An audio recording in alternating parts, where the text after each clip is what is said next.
Hi friends, welcome back to BiplaneSobha channel. కందిపప్పులోని ఎన్నో కొన్ని మంచి ఫోలిక్ యాసిడ్, ఈ మహిళలకు అవసరమైన కీలక విటమిన్స్, కొన్ని రకరకాల గుండె వ్యాధులకి, క్యాన్సర్తో పాటు టైప్ 2 డయాబెటీస్ అదుపులో ఉంచేందుకు కారణమవుతుంది. అందుకే ఈరోజు నేను కందిపప్పుతో చేసే పులుసు ఆరోగ్యంగా ఉండేది చేయిస్తున్నాను. మరెందుకు ఆలస్యం, వచ్చేయండి అందరూ వాచ్ చేయండి. ఫస్ట్ చేసి చూసిన వాళ్ళు ప్లీజ్ సబ్స్క్రైబ్ చేయండి. Thank you. వేసవికాలంలో ఈజీగా అయ్యే పప్పు పులుసు కోసం నేను 2 ఉల్లిపాయలు, 1 టమాటా, కొంచెం చింతపండు, పచ్చిమిరపకాయలు, కరివేపాకు, ఆవాలు, మెంతులు, పచ్చి వెల్లుల్లిపాయలు తీసుకున్నాను అనమాట. ఇంతేనండి, చాలా ఈజీగా అయిపోతుంది, ఎంతో బాగుంటుందన్నమాట పప్పు పులుసు. దీనికి నేను ఏం చేస్తానంటే ముందు కొంచెం చింతపండు వేడి నీళ్ళలో ఉడకపెడతాను. ఎందుకంటే మనకు దొరికే చింతపండు చాలా కాస్ట్లీ కదా, అది కొంచెం గుజ్జు ఉండిపోయినా మనకు వేస్ట్ అయిపోతుంది. అలా చేసామనుకోండి తక్కువ చేయొచ్చు, ఎక్కువ పులుసు వస్తుందన్నమాట.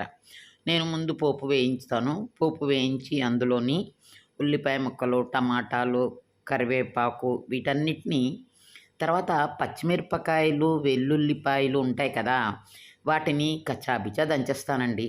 దంచేసాక ముందు ఆవాలు, మెంతులు వేస్తానన్నమాట పప్పులో. నూనె వేసి, చాలా తక్కువ నూనె పడుతుంది, 1-2 చెంచాల నూనెతో గిన్నెడు పులుసు అయిపోతుంది చక్కగా. వేసవి కాలంలోని నూనె ఎక్కువ వాడకూడదు అంటారు కదా, అందుకని. చూశారు కదా, ఇప్పుడు నేను ఆవాలు, మెంతులు వేశాను. దాని తర్వాత కచ్చాబిచ్చా చేసిన వెల్లుల్లి, పచ్చిమిరపకాయలు అవి కూడా వేసేస్తాను. వేరే మిరపకాయలు వేయక్కర్లేదండి, ఎందుకంటే పప్పు పులుసు కమ్మగా ఉండాలి అంటే ఇలా చేసుకుంటేనే బాగుంటుంది. ఇందులో ఎండుమిరపకాయలు అసలు వాడనవసరమే లేదు. మరి కొంతమంది కారం కావాలనుకున్నారనుకోండి, వేసుకోండి, తప్పదు. సో ఇది కొంచెం వేగాక అప్పుడు ముందుగా కట్ చేసుకున్న ఉల్లిపాయ ముక్కలు, టమాటాలు, పప్పుని పక్కని కుక్కర్లో ఒకసారి మెత్తగా ఉడికించుకుంటాం కదా, అది రెడీగా ఉంటుంది పప్పు ఎప్పుడును. సో దీనిలో ఇప్పుడు ఇది వేయించుకొని దీంట్లోని ఉల్లిపాయలు, టమాటాలు, కరివేపాకు ఇట్లాంటివన్నీ వేసేసి దగ్గరగా వేగనివ్వాలండి. చాలా ఈజీ పప్పు పులుసు. పప్పు పులుసుతో పాటు నేను చివరిలో ఒకటి చెప్తున్నాను, అది తప్పకుండా చేసి తిని మీకు ఎలా వచ్చిందో టేస్ట్ నాకు కామెంట్లో పెట్టండి. ఫ్రెండ్స్, మీ అందరూ నాకు సపోర్ట్ చేస్తున్నందుకు చాలా థ్యాంక్స్. ఇదిగో ఉల్లిపాయలు, 2 ఉల్లిపాయలు తీసుకున్నాను, పెద్ద ఉల్లిపాయలు. వేసవి కాలంలో ఉల్లి ఎంతో ఎంతో ఆరోగ్యానికి మంచిదండి. ఎక్కువ ఉల్లిపాయలు వాడడం వల్ల కాస్త చలవ చేస్తుందన్నమాట. అందుకోసం నేను ఉల్లిపాయలు ఎక్కువ వాడతాను వేసవి కాలంలో, మామూలు కాలంలో వాడనులేండి. ఇప్పుడు దీన్ని శుభ్రంగా వేయించాక దీంట్లో ఒకసారి పసుపు కూడా వేసేస్తాను.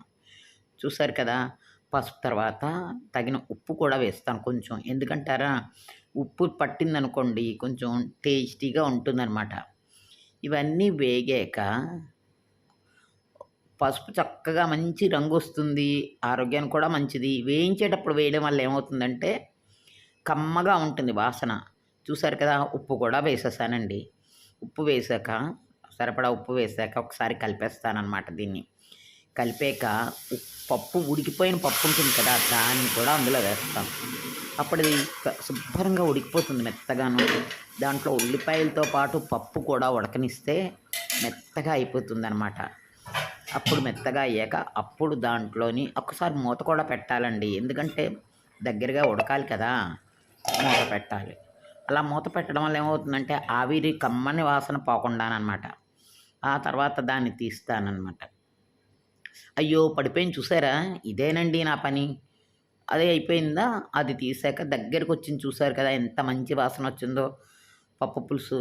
దాంట్లో ఇప్పుడు నేను నానబెట్టిన చింతపండు పులుసు వేసేసానమాట. వేసేసాక కొంతమంది బెల్లం వేయరు, కానీ నేను బెల్లం కూడా వేస్తానండి. ఎందుకంటే పులుపు, ఉప్పు, కారం, బెల్లం ఇవన్నీ రోజు తినడం వల్ల ఆరోగ్యానికి మంచిదంటారు కదా, అందుకని ఇది కూడా వేసేసాను. ఇప్పుడు కళాపిళ బాగా మరగనివ్వాలన్నమాట. అంతే, పప్పు పులుసు రెడీ అయిపోయింది. చాలా కమ్మగా ఉంటుందండి. ఉడికేటప్పుడు దాని రంగు చూస్తేనే ముచ్చటేస్తుంది అనుకోండి, ఎంత రుచిగా కనబడుతుందో. చూశారు కదా ఎంత బాగా అందంగా కనబడుతుందో రంగు. ఇంత చక్కని పప్పు పులుసు పక్కని సాధారణంగా నాన్ వెజ్ వాళ్ళు ఏం చేస్తారంటే ఫిష్ ఫ్రై చేసుకుంటారు, ఎండు చేప ఫ్రై అంటారు కదా, అది చేసుకుంటారు. మరి మనం వెజిటేరియన్ కదా! మా వారిని ఏడిపించడానికి నేను ఒక రకమైన ఫ్రై చేసి అక్కడ పెట్టాననమాట. ఆయన చూడాలి ఆయన రియాక్షను భలే నవ్వొచ్చిందనుకోండి. నేను ఫ్రై చేసి దీనికి కాంబినేషన్ అని చెప్పి డైనింగ్ టేబుల్ మీద పెట్టానండి. ఏంటి వండావు అనగానే నేను చెప్పాననమాట. పప్పుపులుసు పక్కన ఫిష్ ఫ్రై అని. ఫిష్ ఫ్రైయా అని కళ్ళు పెద్దవి చేశారు. అవును అన్నా. అప్పుడు నవ్వుకున్నాం ఇద్దరమును. మేమిద్దరమే ఉంటాం కదా! కాస్త ఫన్ ఉండాలి కదా! ఇదిగో ఇది ఫిష్ ఫ్రై అన్నాననమాట. ఇదండి పప్పు పులుసు, ఫిష్ ఫ్రై కర్రీ. ఇంతేనండి. అయిపోయింది నా వంట. Thank you for watching. Please subscribe my channel.